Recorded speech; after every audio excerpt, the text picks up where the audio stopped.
বিরতির পর আরো একবার ফিরলাম। দেখছেন এখন মাঠে আলোচনা করছিলাম নিশানায় ফেডারেশন নিয়ে, আর যথারীতি স্টুডিওতে উপস্থিত আছেন শারমিন আক্তার স্বর্ণা।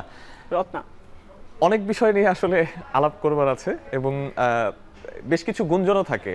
মাঠে খেলা তো হয়, মাঠের বাইরেও নানান ধরনের গুঞ্জন থাকে। সেই গুঞ্জন আসলে কতটুকু সত্যি সেটা একটু আপনার কাছ থেকে জানতে চাই। ফেডারেশনে মাঠে তো আপনারা শুটিং করেন, সেটার জন্য ডেফিনেটলি আলাদা লাইসেন্স থাকে, তবে এটা নিয়ে নাকি মাঠের বাইরেও আসলে লাইসেন্স ব্যবসা হয় শুটিং ফেডারেশনে, সেটা সম্পর্কে আসলে কতটুকু জানেন? আসলে আমাদের গভর্নমেন্ট একটা ল আছে যে আমরা যারা জাতীয় পর্যায়ে শুটার বা কোনো আন্তর্জাতিক পর্যায়ে শুটার, আমরা চাইলে আমাদের স্ব ইভেন্টের গান লাইসেন্স করতে পারবো। .22 বলেন বা পিস্তল বলেন, শটগান বলেন, আমরা লাইসেন্স করতে পারবো। এটার জন্য যে ট্যাক্স ফাইলের ব্যাপার আছে এটার প্রয়োজন নাই। এটা আমাদের যে অ্যাচিভমেন্ট সেটার উপরে বেস করেই সরকার এটা দিতে পারে। এটার জন্য কি করতে হয়, ফেডারেশনের যে জয়েন্ট সেক্রেটারি থাকে, সেক্রেটারি জেনারেল থাকে, তার অনুমতিপত্র লাগে। তো তারপরে প্রসেসিং অনুযায়ী হয়। তো আমি যতদূর জানি যে এই আমাদের বর্তমান যে কমিটিটা আসার পরে বেশ কয়েকটা লাইসেন্স অলরেডি বাইরে বের হয়েছে এবং সেটা শুটিং সংশ্লিষ্ট কারোর সাথে কাছে যায় নাই। এটা হয়তো থার্ড পার্টি কারোর কাছে শুটিং এর যে লাইসেন্স সেই অনুযায়ী হয়তো গেছে। এটা মানে ব্যাপারটা কি এরকম যে যারা শুটার তাদের নাম ব্যবহার করে বা তাদের পদপদবি ব্যবহার করে বাইরের অন্য কাউকে? না, এটা কোনো শুটারের নাম ব্যবহার করে এটা করতে পারবে না। কিন্তু আমি ফেডারেশন, আমি যদি সার্টিফাইড করি যে XYZ হ্যাঁ সে শুটার, সে ফলস সার্টিফিকেট রেডি করে দেয় বা তার বিরুদ্ধে তার পজিটিভে যদি কোনো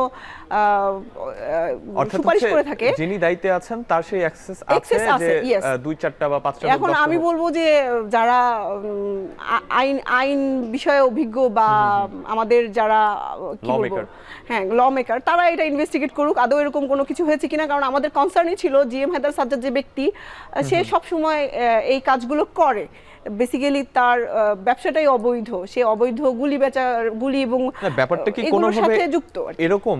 শারমিন আক্তার রত্না, যে শুটারদের আমি একটু আগে যে নার্চার করার কথা বলছিলাম, যত্ন করার কথা বলছিলাম, যে তারা যেন আরো বেটার পারফর্ম করতে পারে, শুটিং ফেডারেশনের যারা কর্মকর্তা, শীর্ষ কর্মকর্তা, তাদের আসলে খেলোয়াড়দের নয় বরং তাদের যে ব্যক্তি স্বার্থ, ফেডারেশনের স্বার্থ নয়, ব্যক্তি স্বার্থই আসলে এখানে বড়, এবং এখান থেকে যে বাণিজ্যটা হয় সেই বাণিজ্যের জন্যই তারা ফেডারেশনে থাকেন। অবশ্যই, কারণ আপনি দেখেন কামরুন্নাহার কলির মতো একটা শুটারকে তারা 1 বছরের জন্য সাসপেন্ড করছে। এটা দেশের ক্ষতি। তারা যখনই তাদের যে কর্মকাণ্ডগুলো, বিতর্কিত কর্মকাণ্ডগুলো একটা অ্যাথলেট বোঝা শুরু করে, তারা তখনই তাকে টার্গেট করে সরায় দেওয়ার চেষ্টা করে। একটা অ্যাথলেটের ক্যারিয়ার পিক পারফরমেন্সে যাওয়ার পরে সর্বোচ্চ 1-2 বছর লাস্টিং করে, কারণ সে তখন তাদের ভিতরের এই অনিয়মগুলো বোঝা শুরু করে।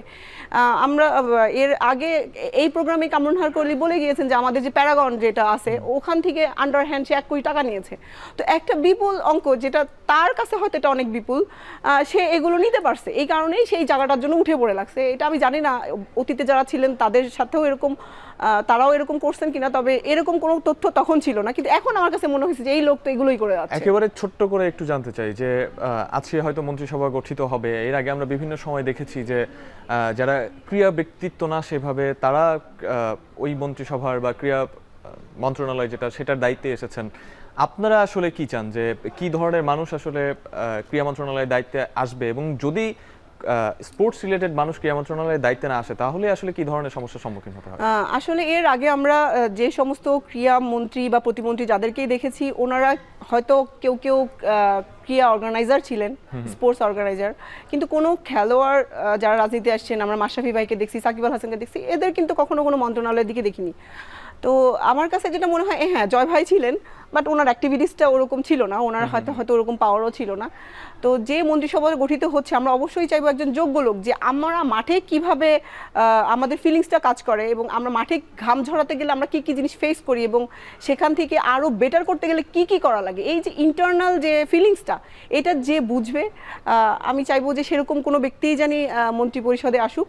কারণ আমাদের অ্যাথলেটসদের বেটার পারফরমেন্স করতে গেলে তাদের মনস্তাত্ত্বিক বিষয়টা তো তাকে বুঝতে হবে, তার স্ট্রেংথটা তো তাকে বুঝতে হবে। সেরকম কেউ আসুক, এবং বেসিক্যালি একটা ফেডারেশনের ব্যক্তি চেঞ্জ করে দিলেই ফেডারেশন চেঞ্জ হবে না।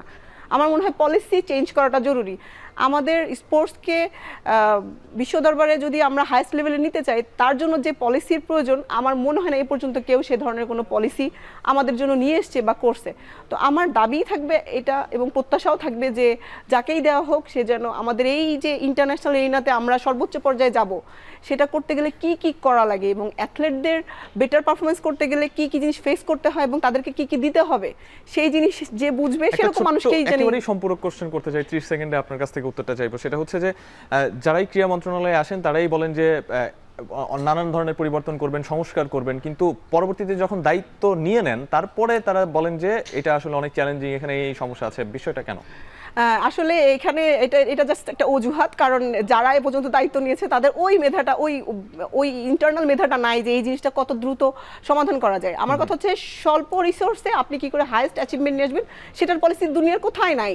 তো সেটা বের করুন, সেটা বের করে আপনি সেটা অ্যাপ্লাই করুন, ইনশাল্লাহ হবে। অর্থাৎ ক্রীড়া মন্ত্রণালয়ের দায়িত্বে যারা আসেন তাদের ডিপেন্ড করতে হয় যারা ফেডারেশনগুলোর উপর থাকেন, অর্থাৎ নিজের যে পরিকল্পনা সেই পরিকল্পনার জায়গাটা ক্লিয়ার। অবশ্যই, কারণ তারা সব খেলার বিষয়গুলো বোঝে না, তাদের ওই জিনিসটাতে ঘাটতি আছে, এই জন্যই সমস্যা। অসংখ্য ধন্যবাদ এখন মাঠের আয়োজনে সময় দেওয়ার জন্য। নিশ্চয়ই আরো একদিন আপনাকে আমাদের মাঝে পাবো। দর্শক, আজকের এখন মাঠের আয়োজনে এ পর্যন্তই। ক্রীড়াঙ্গনে নতুন দিন আসুক, ক্রীড়াঙ্গনে সাফল্য আসুক, যত প্রতিবন্ধকতা সেগুলোকে পাশ কাটিয়ে সামনের দিকে এগিয়ে যাক বাংলাদেশের ক্রীড়াঙ্গন, এটাই প্রত্যাশিত। আমাদেরকে সময় দেওয়ার জন্য অসংখ্য ধন্যবাদ আপনাদের সবাইকে।